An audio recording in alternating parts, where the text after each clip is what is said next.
Köögiviljad, puuviljad võib-olla on natukene selline unustatud maailm grillimises. Kuid täna ma valmistan zukiinit, paprikat, ananassi.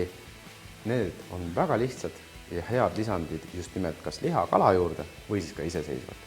Köögiviljade maitsestamiseks olen mina leidnud oma lemmiku herbs ehk siis ürdiraabi näol ning veel sweet chili marinaad on ka väga mõnus köögiviljadel, eriti just ananassile.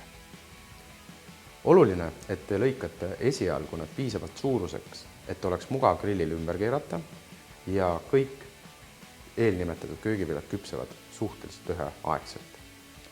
Lõikate, viilutate köögiviljad, puhastate, panete grillile ja 5 minuti pärast on teil väga maitsev köögiviljaroog valmis.